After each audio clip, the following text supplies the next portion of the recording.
Hello and welcome to Mining Review Africa. And today I'm speaking to Dieval Tintinger, who's the Technical Director of Weba Chute Systems, about the unique offerings that the company offers to the mining sector.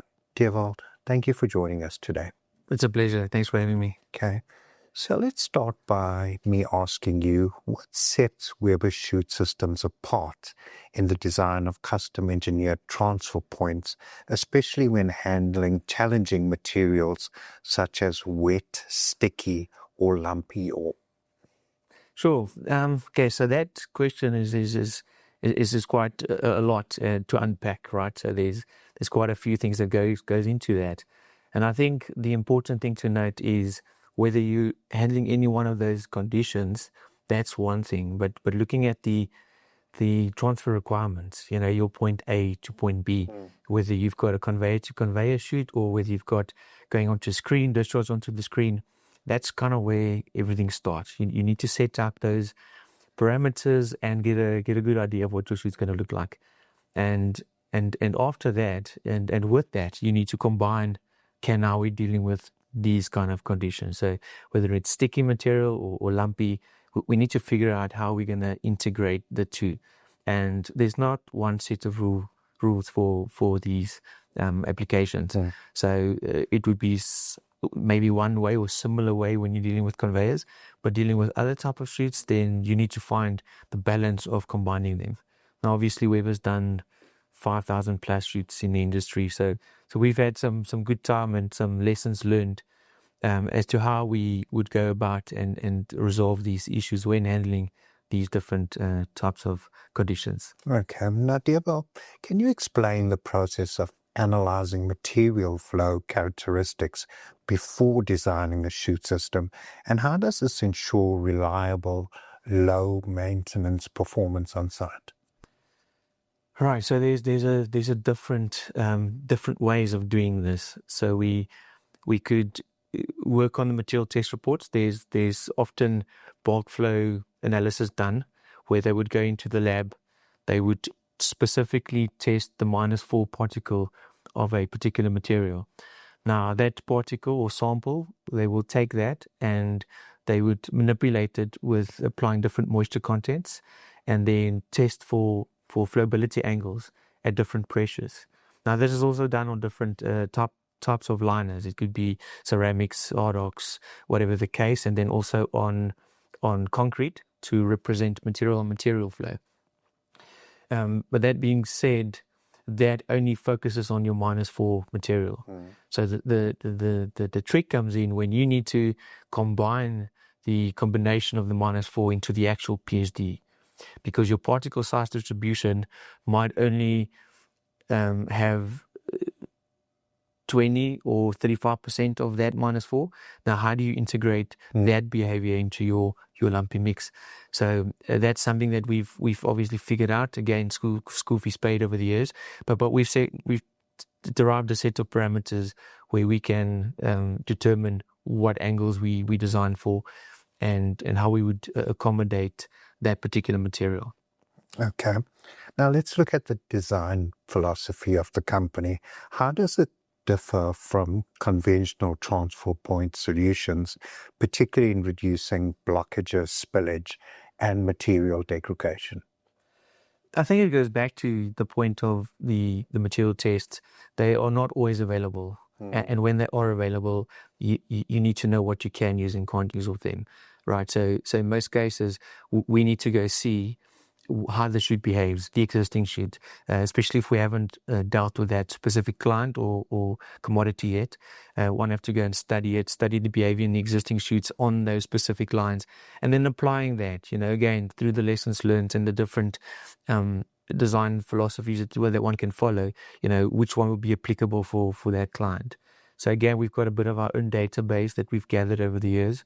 And that's not something that you can just go get off the shelf.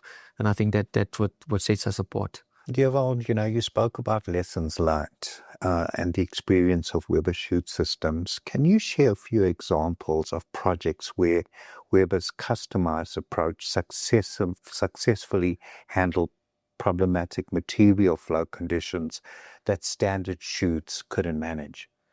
Yeah, sure. So when you look at it from a larger lump perspective, there's quite a few chutes that they don't handle the impact. The wearing components don't last, as well as the equipment. So in that field, we've done quite a few. We've done up in Botswana, we've done some good work, eliminating high impact specifically on chute liners and wearing components, as well as up in Lesotho in the diamond mines. We've done on the run-of-mine sector blockages specifically because of large lumps interlocking.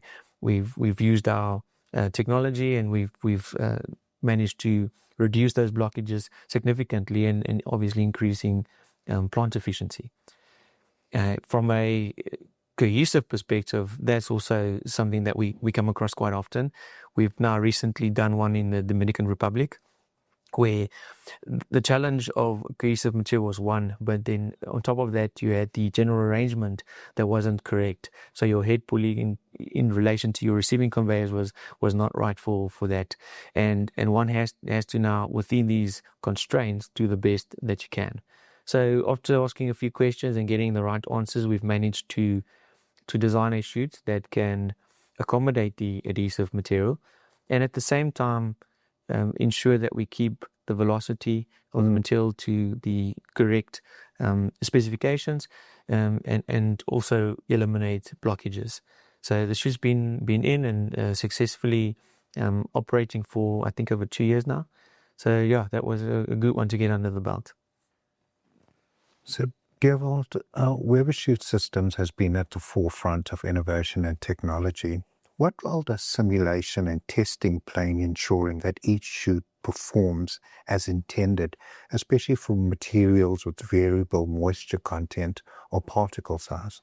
Yeah, that's a great question. So DM has come along and it helps us to get a good understanding as to how material flow through a chute, and gives the client a good understanding.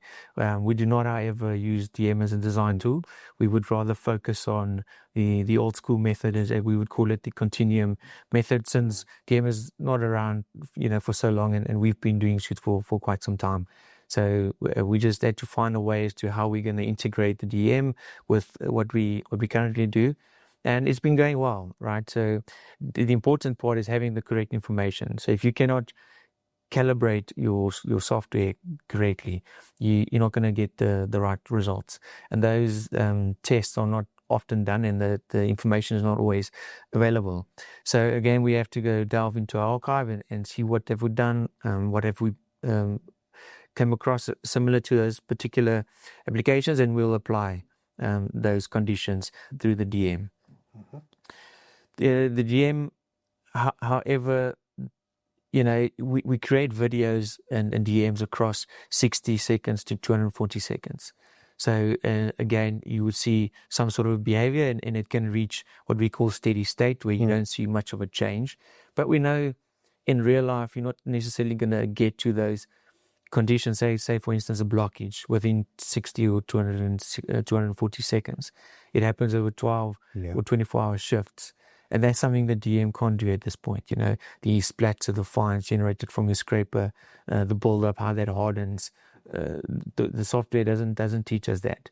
So that's just then where we rely on our experience to ensure that the combination of the two, we still have a good working chute in the end. Okay. One final question, Dewald. How is Weba Chute Systems innovating to meet the evolving needs of industries such as mining, especially where material handling conditions are becoming increasingly complex? Yeah, I think that's interesting. It probably happens by nature, right? So we only do Weba chutes. We live by chutes. So which every day is a challenge, right? And as the equipment changes, the chutes need to change. The chutes need to adapt. So Weba need to stay focused all the time.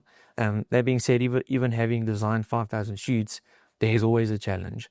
So once you start putting the requirements together, you might see what we know and what we can apply. It's not going to work. So that immediately initiates us to be innovative. You're right. So we have to come up with solutions, and that's how we build the brand and how we came across to different solutions on specific problems, is adapting the whole time and trying to offer a solution that works. Okay.